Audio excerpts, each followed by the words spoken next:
Uma mulher traz um perfume que vale 1 ano de salário e quebra o vaso para derramar tudo sobre Jesus. Quem olha de fora chama isso de desperdício. Hoje, através da pregação do pastor Hernandes Dias Lopes em Marcos 14, 1 a 9, Deus nos pergunta: temos dado o que sobra? Ou o nosso melhor para Cristo? Você está no Luz da Palavra. Assista até o fim e deixe o Espírito Santo falar ao seu coração. O texto que eu quero compartilhar com vocês está em Marcos capítulo 14, versos de 1 a 9. Peço que você abra sua Bíblia comigo. E ao abrir o texto, mantenha sua Bíblia aberta nesta passagem. Eu estou usando a versão ARA, revista e atualizada. Eu não sei se nós temos a projeção do texto, mas se não tiver, acompanhe comigo a leitura. Marcos 14. Está escrito assim: dali a 2 dias, era a Páscoa e a festa dos pães asmos. E os principais sacerdotes e os escribas procuravam como prenderiam Jesus à traição e o matariam. Pois diziam: não durante a festa, para que não haja tumulto entre o povo. Estando ele, Jesus, em Betânia, reclinado à mesa, em casa de Simão o leproso, veio uma mulher trazendo um vaso de alabastro com preciosíssimo perfume de nardo puro. E quebrando o alabastro, derramou o bálsamo sobre a cabeça de Jesus. Indignaram-se alguns entre si e diziam: para que esse desperdício de bálsamo? Porque este perfume poderia ser vendido por mais de 300 denários e dar-se aos pobres. E murmuravam contra ela. Mas Jesus disse: deixai-a, por que a molestais? Ela praticou boa ação para comigo. Porque os pobres sempre os tendes convosco, e quando quiserdes, podeis fazer-lhes bem, mas a mim nem sempre me tendes. Ela fez o que pôde. Antecipou-se a ungir-me para a sepultura. Em verdade vos digo, onde for pregado em todo o mundo o evangelho, será também contado o que ela fez para a memória sua. Amém. Bom, o contexto desta passagem está meridianamente claro. Trata-se de 2 dias antes da Páscoa. A Páscoa era a maior festa dos judeus. Relembrava a libertação histórica dos escravos do Egito para a liberdade do povo de Deus. A Páscoa era a alegria dos judeus e ao mesmo tempo o terror dos romanos. Os romanos tinham medo de motim e de rebelião. E nesta época da Páscoa, a população de Jerusalém quintuplicava. E a preocupação era tamanha que o governador romano transferia todo o seu aparato militar de Cesareia Marítima, onde estava a sede do seu governo, para Jerusalém. Até mesmo o tetrarca da Galileia, Herodes Antipas, mudava o seu gabinete para Jerusalém durante essa festa. E está escrito que 2 dias antes dessa festa, as autoridades judaicas, os sacerdotes principais e os escribas tramavam, urdiam, conspiravam nos bastidores a prisão de Jesus à traição, para matá-lo depois da festa, quando o povo já tivesse ido embora, portanto longe dos holofotes.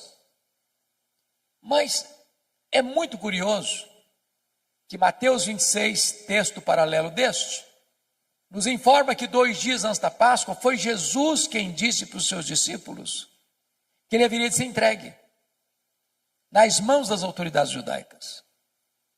E aí você conclui que quando os homens tramam, urdem, conspiram, maquinam, pensando que eles estão no controle, eles estão apenas cumprindo uma agenda já estabelecida pelo próprio Deus.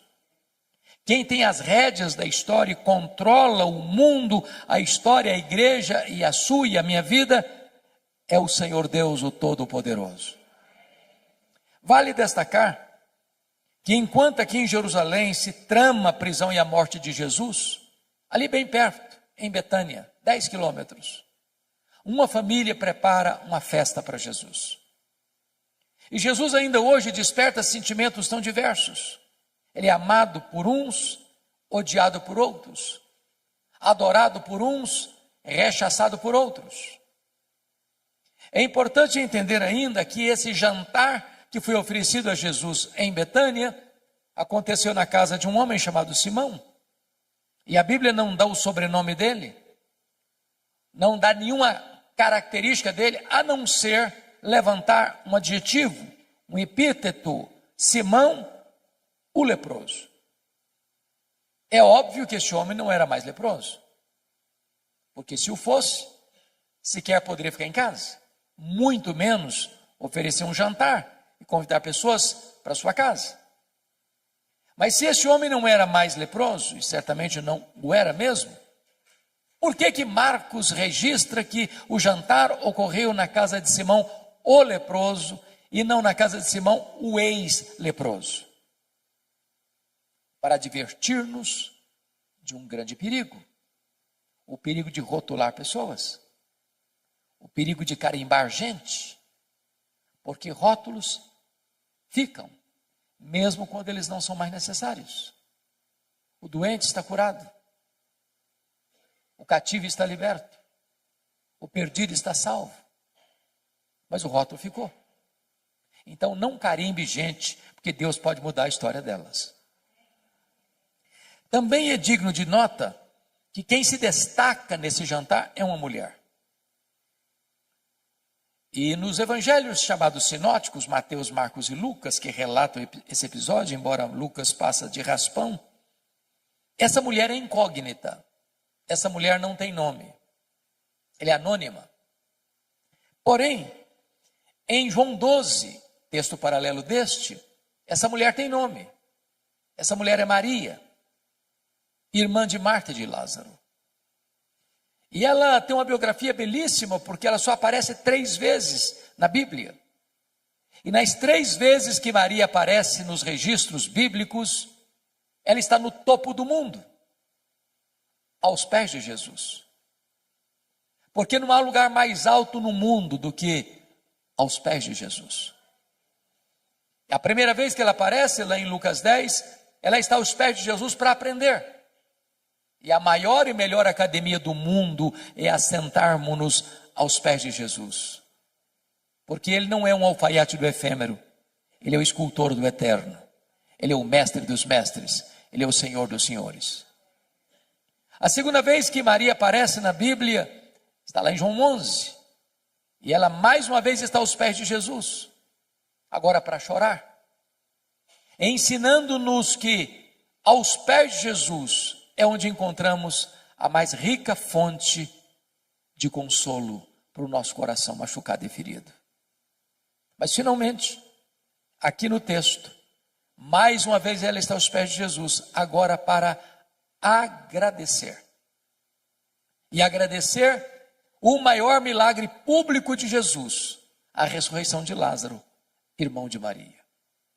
Então diz a Bíblia que Jesus está à mesa com seus discípulos, Lázaro, recém-ressuscitado, também está à mesa. Marta, como de costume, está servindo. Ela está sempre em movimento, sempre trabalhando. E não há demérito nenhum nisso. E agora diz o texto que Maria pega um vaso de alabastro. Alabastro é uma pedra ornamental de cor rosa. E diz o texto bíblico lá em Mateus 26, que esse vaso está cheio de um perfume preciosíssimo, grau superlativo, feito de uma essência chamada nardo. E Marcos tem o cuidado de informar que a essência não é híbrida, é nardo puro. E João nos informa que esse vaso contém 1 libra de perfume. O que é 1 libra? 1 litro tem 2,2 libras. Portanto, se o vaso está cheio e tem dentro do vaso 1 libra de perfume, estamos informando que tem dentro desse vaso em torno de 350 a 400 ml de perfume. É um frasco pequeno, de uma pedra bonita, alabastro. E ela vem por trás de Jesus e quebra este vaso. Toda a casa é tomada pelo perfume de João 12. Esse perfume escorre pela cabeça de Jesus, toma todo o seu corpo, chega aos seus pés. E ela então enxuga os pés de Jesus com seus cabelos. Isso provoca uma reação imediata dos discípulos capitaneados por Judas Iscariotes. Isso é um desperdício. Esse perfume poderia ser vendido por mais de 300 denários e dar-se aos pobres. E murmuraram contra ela.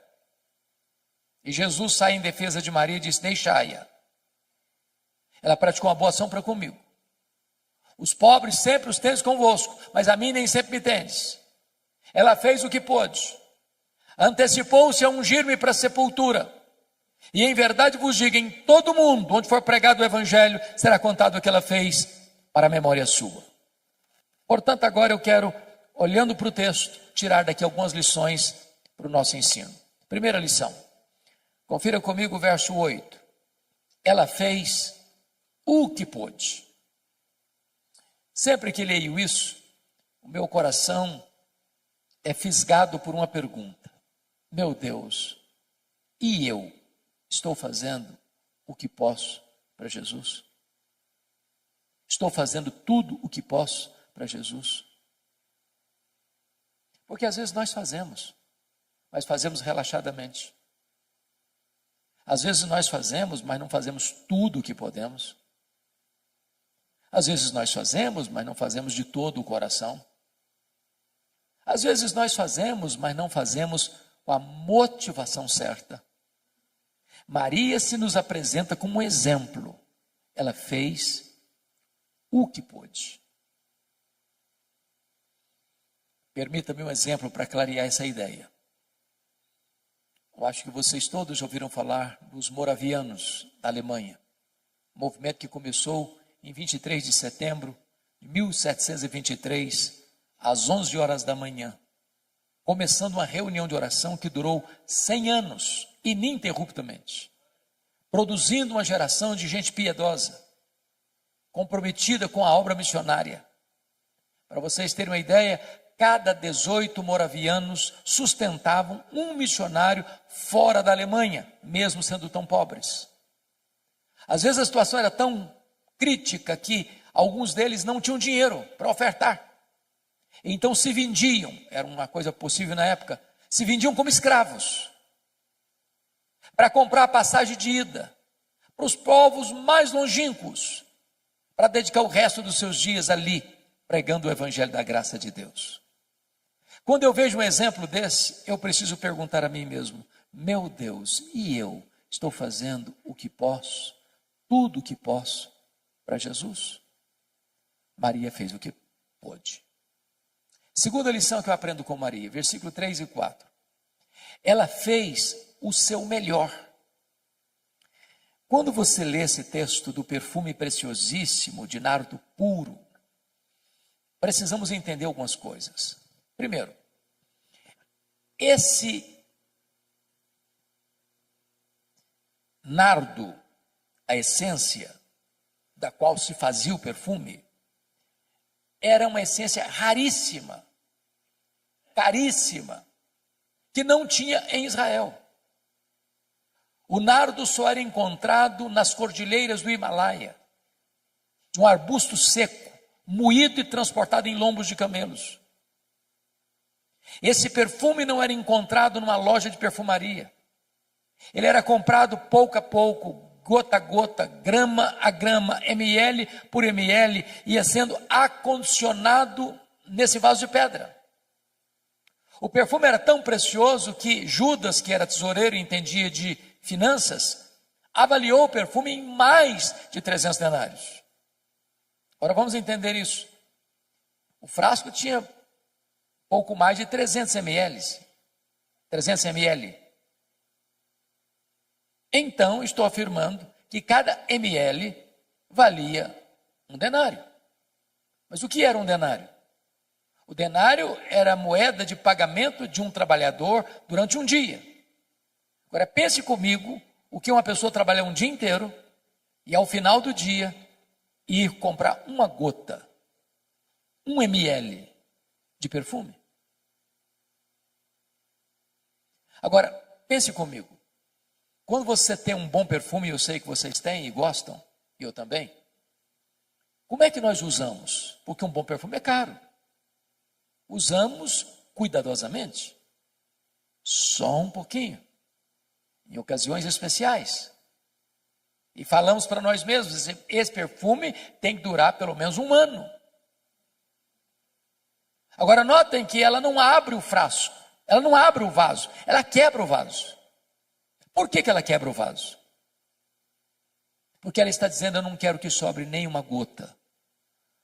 O melhor que eu tenho, eu quero dedicar ao Senhor Jesus. Eu pergunto a você, você tem dado o seu melhor para Jesus?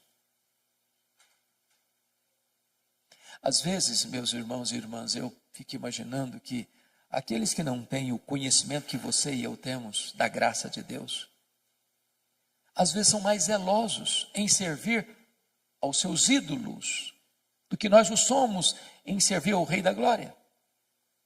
Eu estava pregando há alguns anos em Portugal e estava viajando para Coimbra. De repente eu vi caravanas e mais caravanas andando pelo asfalto. Eu fiquei curioso com aquilo e perguntei onde essas pessoas estão indo. Me informaram, elas estão indo a Fátima pagar promessas. E eu perguntei, mas a que distância elas estão andando a pé? Me responderam, a mais de 300 quilômetros. Às vezes nós moramos no bairro da igreja. Qualquer motivo, hoje eu não vou. Está chovendo, está muito quente. Tem uma outra coisa que me chama mais atenção. Maria fez o seu melhor. E o Senhor espera que você e eu façamos também o nosso melhor. Terceira lição. Maria fez sacrificialmente. Eu confesso a vocês que esse texto não pode ser plenamente entendido dentro da cultura ocidental. Porque nem você nem eu jamais vimos e talvez jamais veremos uma pessoa trabalhar um ano inteiro para comprar um frasco de perfume. 300 denários era o salário de um trabalhador durante um ano inteiro. Nós nunca vimos isso. Ninguém faz isso. Mas na cultura judaica, quando a menina fazia a transição de menina para moça, o que é tão rápido, ela começava a comprar gota a gota, grama a grama, ml a ml, esse perfume, acondicionando-o nesse frasco de alabastro para o dia mais sonhado e desejado da sua vida, o dia do seu casamento, o dia das suas núpcias. Quando ela quebra aquele vaso e derrama todo aquele perfume sobre a cabeça de Jesus, ela está dizendo, eu vou fazer uma oferta, não apenas do que eu tenho de melhor, mas uma oferta sacrificial. Porque às vezes nós entregamos o que não nos faz falta, o que é sobra, o que não nos custa nada. Mas a oferta de Maria é uma oferta sacrificial. Maria está me ensinando aqui o que significa generosidade. E li um livro recentemente sobre generosidade que me marcou muito, exatamente por causa da ilustração que o autor conta na introdução do livro, perguntando assim, você quer aprender a ser uma pessoa generosa? Porque generosidade, irmãos, é um aprendizado. A Bíblia diz que a alma generosa prosperará. A Bíblia diz que se você retém mais do que é justo, isso vai ser pura perda para você. A Bíblia diz que quando você dá ao pobre, você empresta a Deus. Jesus ensinou que mais feliz é dar, mais feliz é o que dá do que o que recebe. Mas o autor diz assim: você quer aprender a ser generoso? Compra um vaso de vidro transparente, bote na sua sala, mas não ponha flor, ponha só terra, para você passar por lá todo dia e olhar esse vaso, para ensinar você duas coisas. Primeiro, de onde você veio? Você veio do pó. Segundo, para onde você vai? Você vai voltar para o pó. Do pó que você veio, quanto você trouxe? Não trouxe nada. Para o pó que você vai, quanto você vai levar? Também não vai levar nada. Então você não é dono de nada.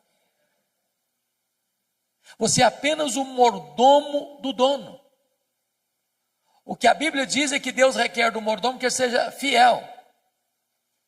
Ora, para ser fiel ao dono, que é generoso, a única maneira de eu ser um mordomo fiel ao dono generoso é sendo generoso com o que é do dono. O seu e o meu problema em sermos generosos é que nós temos a síndrome de dono. Mas se eu entendo que o que Deus me confiou não é meu e eu preciso administrar de maneira generosa, eu já não vou ter mais dificuldade de ser generoso com o que é do dono, porque o dono é generoso. Maria fez sacrificialmente. Quarta lição que eu aprendo com Maria. Maria fez, apesar das críticas. Versos 4 a 6, ela enfrenta 3 críticas: indignação, murmuração e molestação. Eu sou pastor há 43 anos. Eu confesso a vocês que eu nunca vi alguém se levantando para fazer algo relevante na vida sem enfrentar críticas. Quem tem medo de críticas não serve a Deus. Quem tem medo de críticas está mais interessado no aplauso dos homens do que na aprovação divina. Quem tem medo de críticas está construindo monumentos a si mesmo, em vez de estar trazendo glória a Deus. E notem vocês que alguns estão indignados contra Maria, mas quem são esses alguns? São os discípulos, são os apóstolos, são os líderes, que deveriam estar felizes com ela e estão indignados contra ela. E notem, eles não estão indignados com o que ela está fazendo, não. Eles estão indignados para quem ela está fazendo. Se fosse para os pobres, até que passaria. Mas para Jesus, não, isso aí é um desperdício. E notem mais, eles não estão murmurando, não. Eles estão murmurando contra ela. Eu sei que esse assunto de murmuração já acabou há muito tempo nas igrejas, não tem mais. Mas naquela época existia. Bom, chegaram ao ponto de molestarem Maria. Molestação é crime.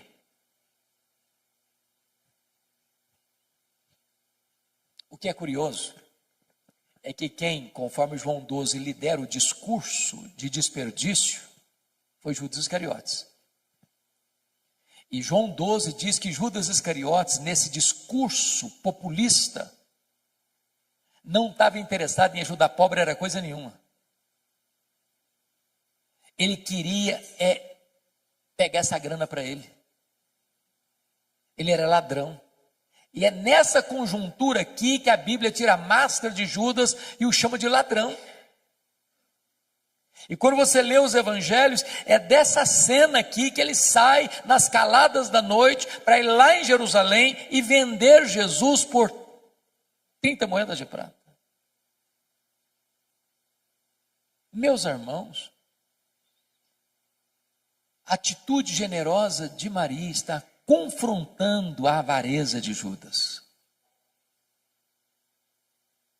E aqui eu aprendo uma lição que eu gostaria de repartir com você. Você está fazendo a obra de Deus? Alguém está criticando? Alguém está murmurando? Alguém está ficando assim no seu pé, atormentando você, molestando você? Continue fazendo a obra de Deus. Você não está fazendo para agradar homens. Você está fazendo para a glória de Deus. Porque tem crentes, eu sei que não tem ninguém assim aqui, mas tem crente cristal, porcelana, hipersensível. Qualquer coisinha se melindra. Qualquer coisinha, eu também não faço mais nada na igreja, porque eu fui fazer, me criticaram. Tem gente que até sai da igreja por isso. Não, Maria não era uma mulher hipersensível, ela estava fazendo para o Senhor, apesar das críticas. Quinta lição que eu aprendo com Maria. Maria fez só para agradar ao Senhor Jesus. João 12 traz-nos uma informação que só ele traz. É que Maria enxuga os pés de Jesus com seus cabelos. Na cultura brasileira, ocidental, isso não significa nada. Apenas um gesto de humildade. Mas dentro da cultura israelita, isso era um escândalo. Uma mulher não soltava os cabelos em público. Era dar margem para suspeitas da sua reputação ilibada. Mas então, por que Maria o fez? A única explicação que encontramos é que quando você tem um sentimento transbordante de gratidão, quando o seu amor extravasa pelos poros da sua alma, você não consegue ficar retido e limitado a determinadas cercas de cultura, de clichês. Você acaba excedendo. Porque às vezes, meus irmãos, nós, até com o nosso zelo, somos cheios de dedo, preocupados em desagradar fulano, desagradar Beltrano, desagradar Cicrano. Porque se eu fizer algum gesto, alguém vai me censurar. Se eu levanto a mão, me censura. Se eu não levanto a mão, me censura também. Se eu transbordo em emoção e choro, acho que eu sou piega. Se eu não choro nunca, eu sou durão demais. E eu fico olhando para ver, medindo os meus atos, medindo os meus gestos, porque eu não quero desagradar ninguém. Eu, às vezes, querendo agradar todo mundo, eu acabo desagradando a Jesus. O único vetor que governou Maria foi agradar a Jesus. Ela não estava preocupada com o que Tomé ia falar, o que Mateus ia dizer, o que Judas ia comentar. Ela queria agradar a Jesus.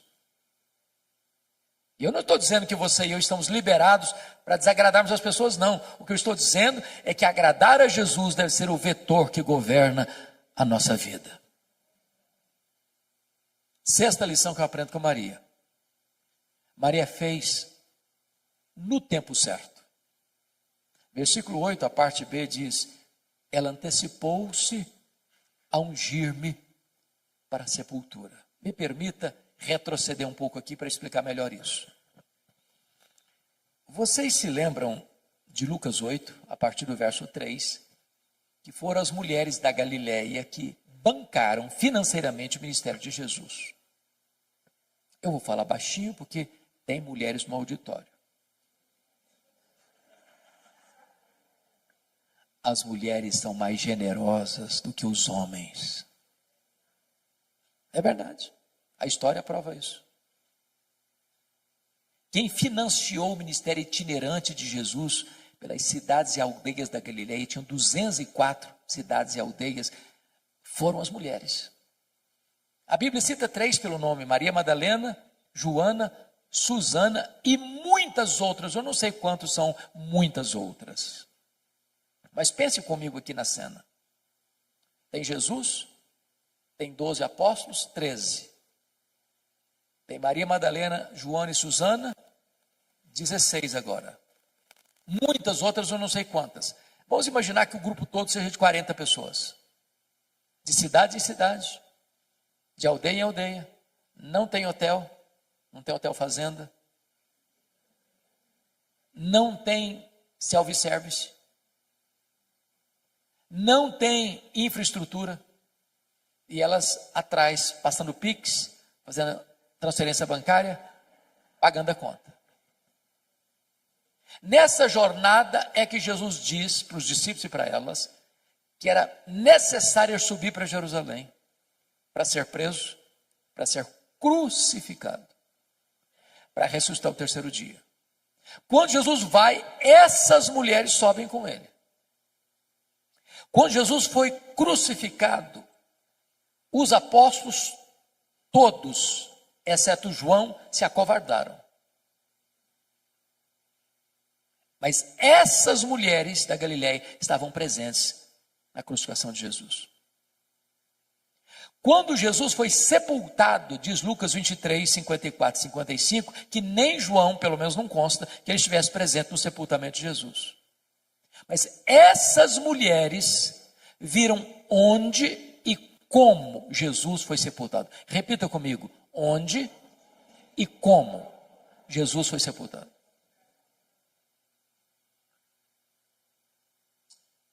Agora vamos entender um pouco melhor.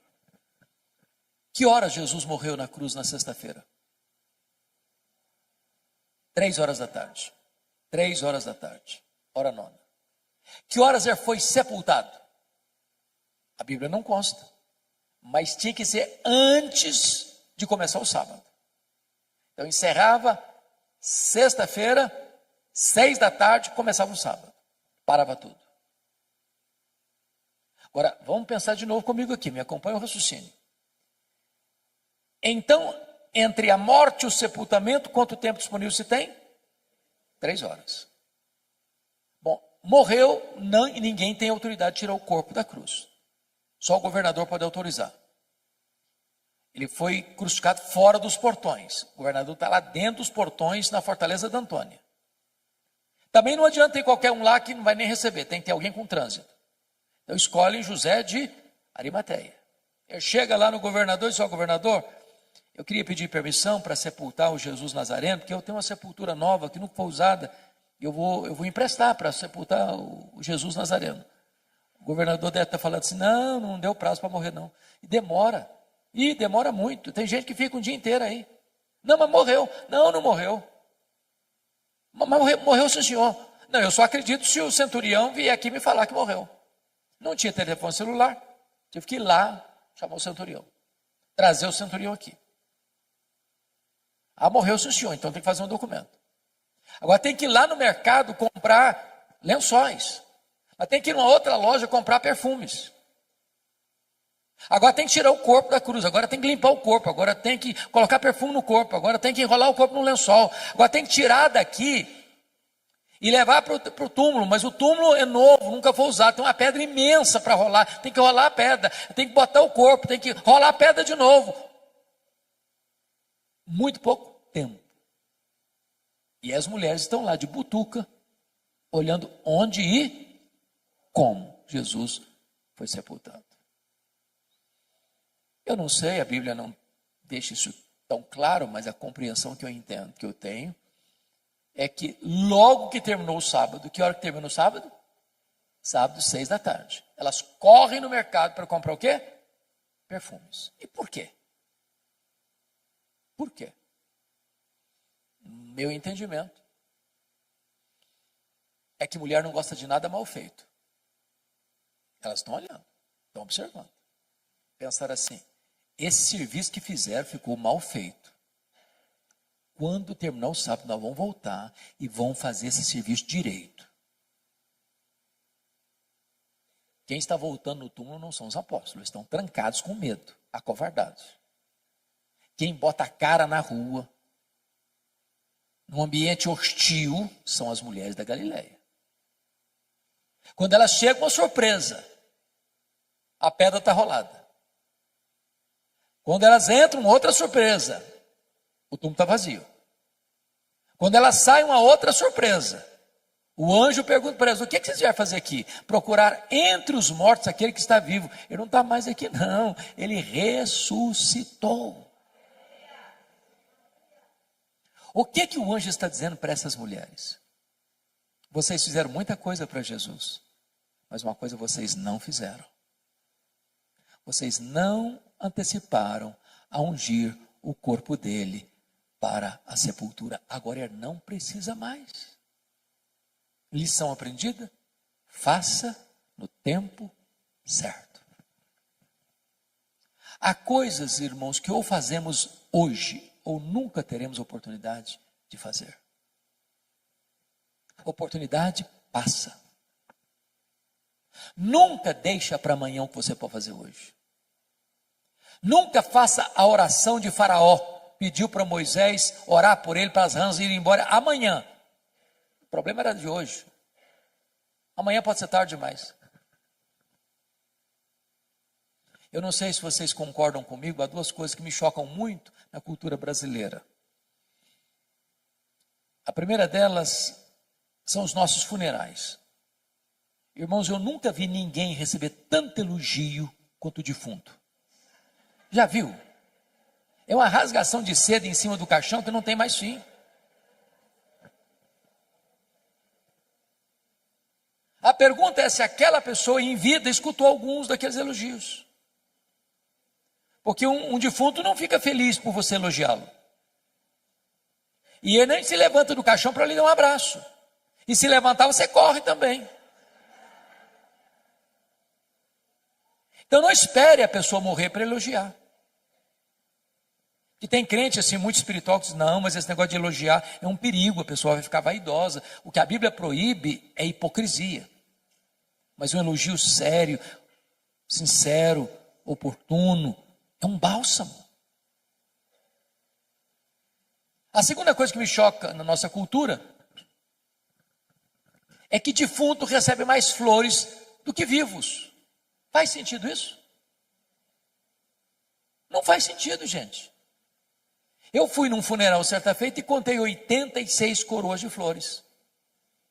Contrataram um caminhãozão para levar as flores, um caminhãozinho desse tamanhozinho para levar o defunto. E eu fiquei do lado olhando. Falei, meu Deus, para que tanta flor para o defunto? Coitado, não consegue cheirar um botão de rosa a mais. Mas sabe por que os mortos recebem mais flores do que os vivos? Porque a voz do remorso é maior que a voz da gratidão. Não espere a pessoa morrer para mandar flores. Mande flores enquanto ela pode admirar as flores. Colocar um bonito jarro, botar na sua sala. Faça no tempo certo. Eu fico olhando para a Bíblia e vendo a história do Davi. Sabe quantos anos o Davi ficou brigado com Absalão? 11 anos. 11 anos. Sem conversar. Chegou uma hora que o menino não queria conversar com o pai também não. Agora ele queria matar o pai. Tomar o trono do pai. E quando o Absalão morreu, Davi desabrocha em choro. Meu filho Absalão, Absalão meu filho Absalão. Demonstrando seu amor por ele, mas agora não adianta mais. Agora o menino está no caixão.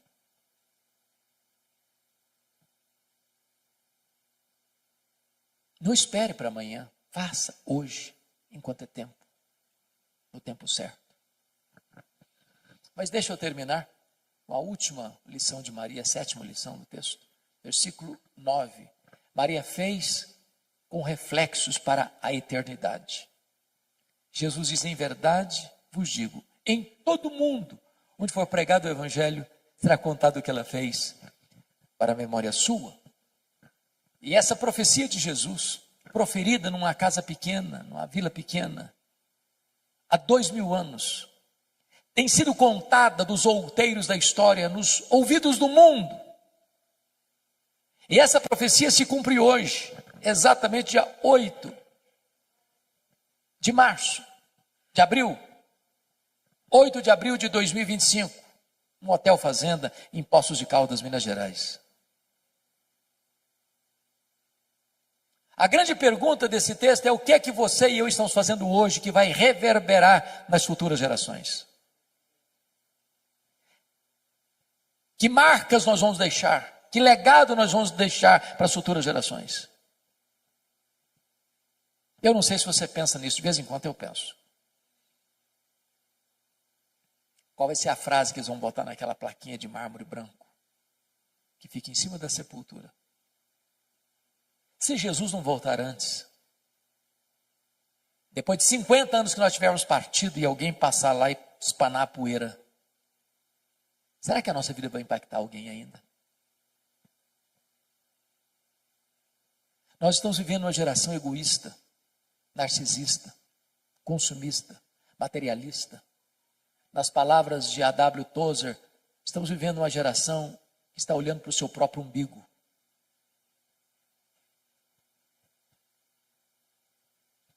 E eu queria então concluir a minha fala trazendo 2 exemplos. Um da Bíblia e outro da história da missiologia. O exemplo da Bíblia tem a ver com o rei Ezequias. O rei Ezequias teve um pai terrível. O pai dele era Acabe, Acás, um homem terrível, idólatra, feiticeiro.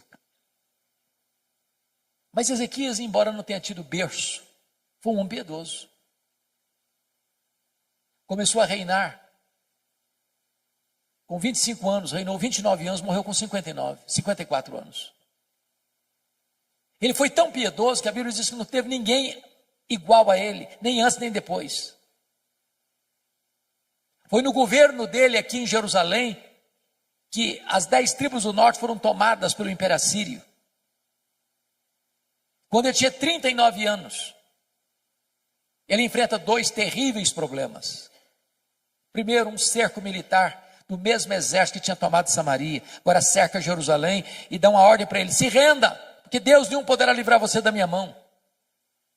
Se não bastasse isso, diz a Bíblia que ele sofreu uma enfermidade física, uma úlcera, que médico nenhum conseguiu resolver.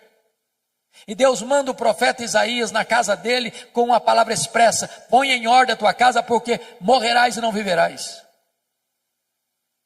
E o rei voltou-se para a parede e orou fervorosamente, chorou abundantemente. Deus respondeu a oração dele rapidamente e mandou de volta o profeta Isaías na casa dele. Diz: olha, eu ouvi a tua oração, eu ouvi as tuas lágrimas, e eu te curarei da tua enfermidade, e eu livrarei Jerusalém do poder da Síria.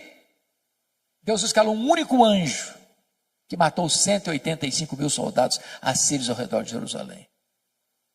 Deus estendeu os dias de Ezequias, deu-lhe mais 15 anos.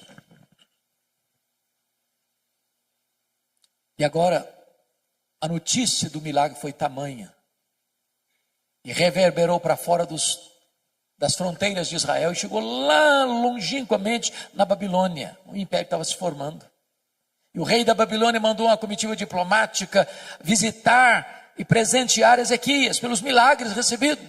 E diz a Bíblia que quando esses embaixadores chegaram, ele abriu o seu palácio, abriu a sua casa e mostrou seus tesouros, suas riquezas, seu ouro, sua prata, seus olhos finos, toda a magnificência do seu reino, toda a grandeza do seu reino, e não deu uma palavra sequer de gratidão a Deus. Aquilo foi mal aos olhos do Senhor. E Deus mandou de volta lá no palácio o profeta Isaías, dizendo o seguinte: agora escuta a palavra do Senhor. Essa Babilônia voltará. E quando ela voltar, ela vai saquear tudo que se ajuntou até então. Dos filhos que tu gerares serão levados cativos. Serão prisioneiros, escravos, serão feitos eunucos. Em outras palavras, serão castrados, não poderão gerar. Diante de tamanha tragédia, sabe qual foi a resposta do rei para o profeta? Boa é a palavra que disseste. Não, você não entendeu o que eu falei. Estou falando que a Babilônia vai saquear tudo, que os filhos vão ser escravos, que vão ser castrados. Você vem me dizer que boa essa palavra, você está ficando louco. Aí ele pensou, ele não falou não.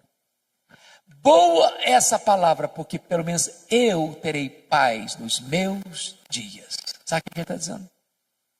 Quando isso acontecer, já terei batido as botas. Quando isso acontecer, eu não vou estar mais aqui para contar a história. Sabe o que ele está dizendo? Depois que eu morrer, desculpem da expressão, que se danem as futuras gerações, eu não estou nem aí. É lamentável. É lamentável. Meus irmãos, se vocês olharem para a história, é possível que uma igreja se perca em 3 gerações. A geração que saiu do Egito morreu no deserto. A geração que nasceu no deserto entrou na terra prometida. A geração que nasceu na terra prometida não conhecia Deus mais. Você olha para a Europa hoje, você visita a Europa hoje, as igrejas estão vazias. Em algumas cabecinhas brancas. Mas as crianças e os jovens não estão mais. Nós estamos numa corrida de revezamento.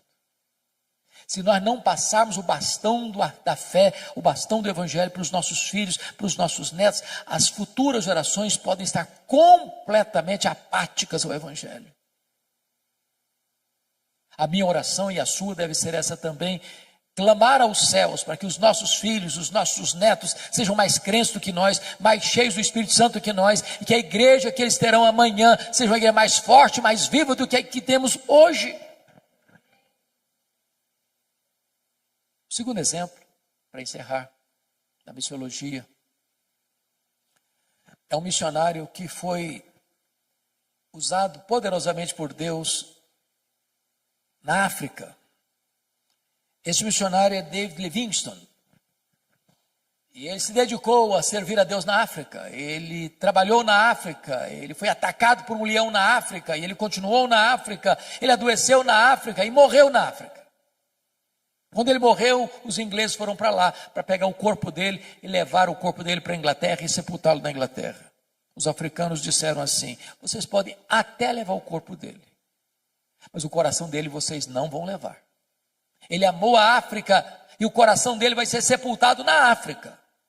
O que fizeram?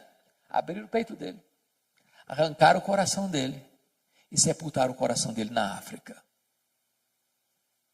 Quando você vai a Malawi, lá tem uma catedral de chão batido e uma placa de bronze na parede, para a glória de Deus e em memória de David Livingstone.